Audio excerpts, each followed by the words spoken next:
I would now like to invite Stephanie Hart to our virtual stage.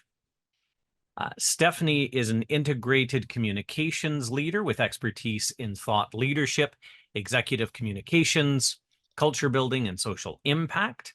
She is passionate about plain language storytelling, crafting organizational narratives, connecting the dots between ideas and people, and fostering teams where colleagues feel included, safe, and empowered. Recently promoted to Vice President of Communications at Aviso. So congratulations, Stephanie. Stephanie creates dynamic, inclusive strategies to help colleagues and clients connect to Aviso's culture and purpose. Stephanie graduated with an honors BA and an MA in English from York. And she has also taught at York with a focus on contemporary literary theory and gender studies. She is a mentor for women students throughout our faculty's Advancing Women's program. So thank you for joining us, Stephanie. Hi. Thank you. Hi. So we'll just run through a little interview here. We'll get underway. So just to start off, could you tell us a little about your career journey since you've graduated? Since I graduated, as you mentioned, I had the honor of teaching the literature department for about 10 years, taught a variety of courses, everything from first year surveys to specialized gender study concentrations. And I decided at some point that I wanted to think about just to take a slightly different path. And so I thought to myself, okay, what can I do? I thought, I really like to read, I really like to write, and I really like to think. I thought, oh God. But eventually, communications just made perfect sense. And so I transitioned into communications about 10 years ago. And since then have held progressively senior roles at the Government of Ontario and then in professional services. So I was at a couple of large accounting firms and a law firm. And then most recently, about a year ago, I moved to Aviso as Director of Communications. And then, as you mentioned, a couple of weeks ago, actually, I was promoted to Vice President. So I didn't have a linear career trajectory at all. But the through point with everything I've done, whether it was in my academic life or my current career, was the emphasis on really plain language storytelling and critical thinking. Well, that makes perfect sense for what we do in English and creative writing to sort of absorb knowledge, figure out how to disseminate it in a clear way.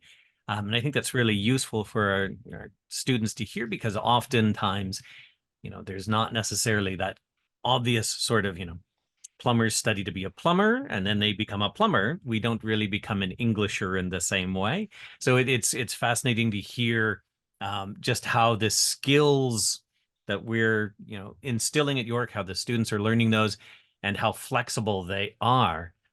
So can you talk a little bit about the skills that you developed in an English and creative writing degree and how they continue to support you in your career beyond university?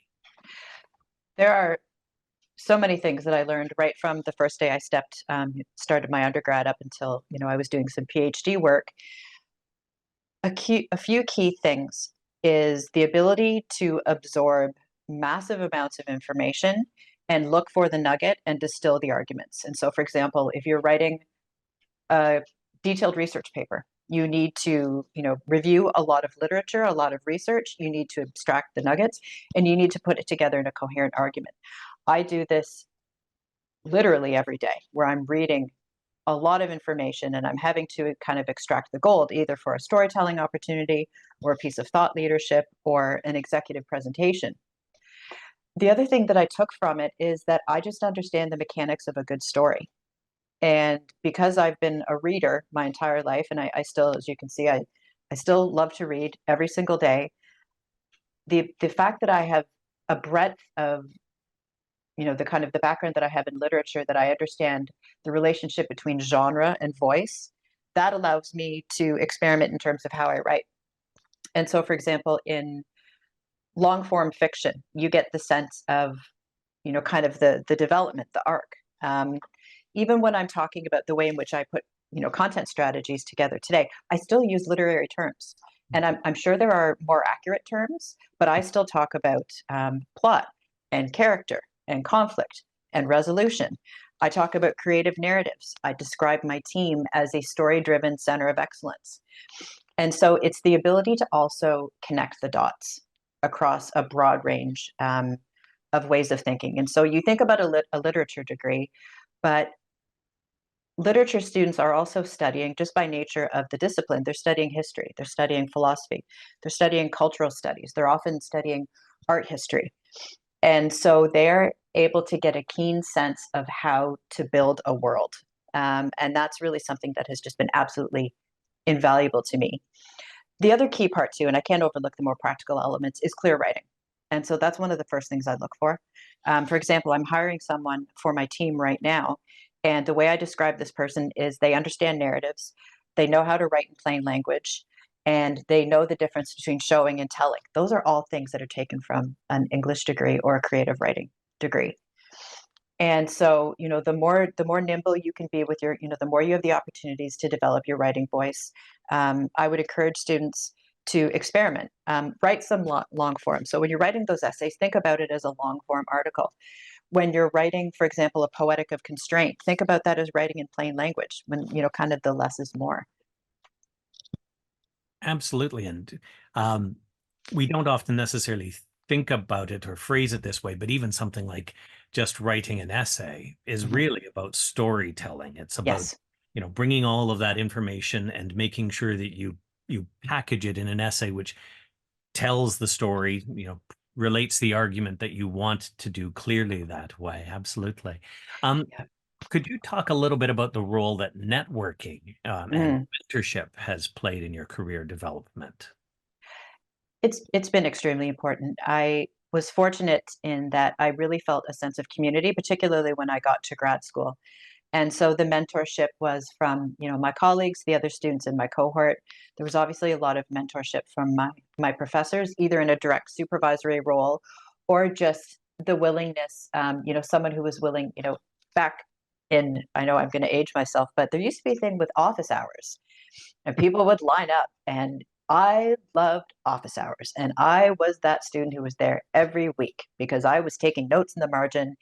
And the thing about, I would say mentorship and community building is that it's reciprocity. It's a shared experience between you and your mentor.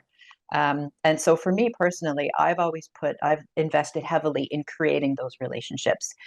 And I have found that, people generally like to give back. Um, and I think it's incredibly important to pay it forward.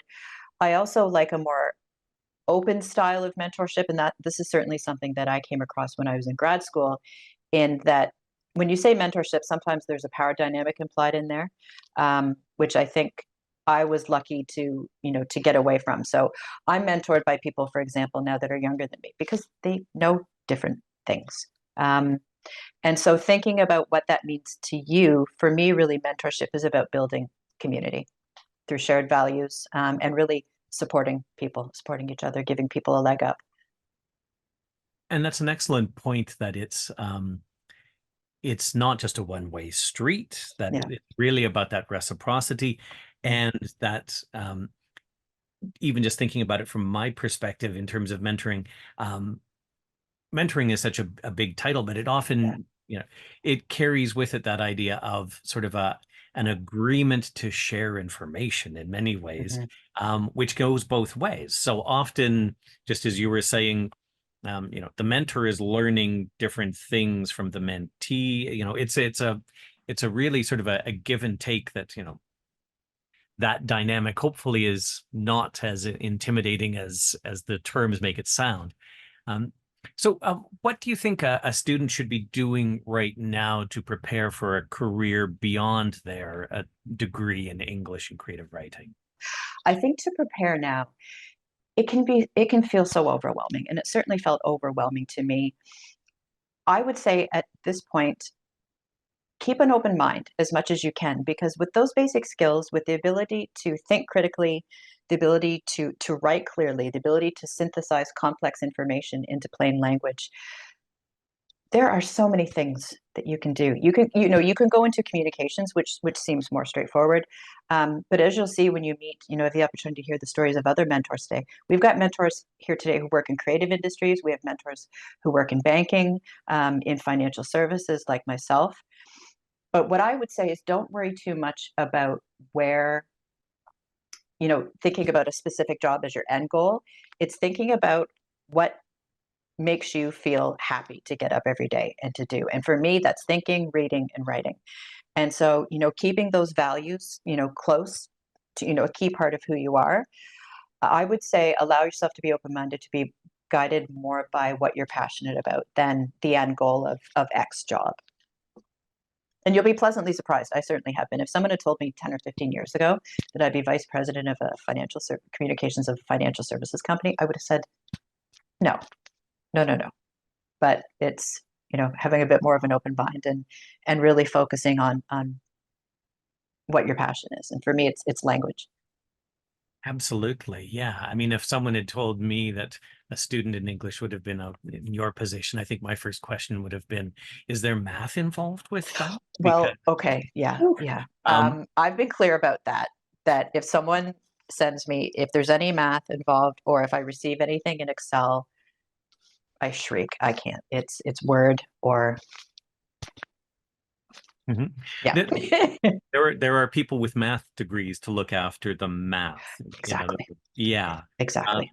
and it's just thinking about that, the English degree, the negative side that people look at it is that, there's no obvious sort of outcome. Hmm. But to look at that in the positive way, I think we could say that one of the nice things about an English degree, creative writing degree, is just how portable it is and just how malleable it is in terms of because it's nothing specific, it's kind of everything in terms of its potentiality because of, the ability to think clearly, to communicate clearly, to synthesize information.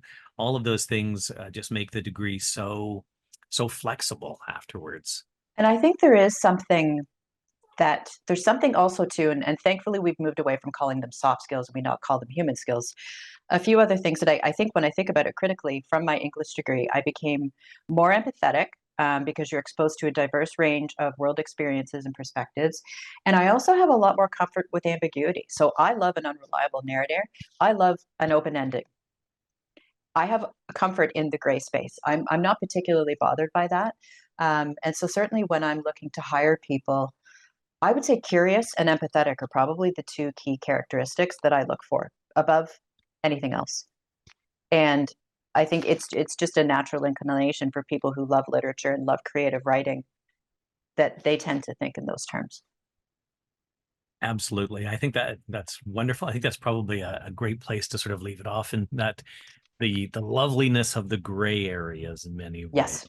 Yeah. Yeah. So thanks, Stephanie. Thank you so much. Great insights. I'm sure that everyone will be really inspired by that.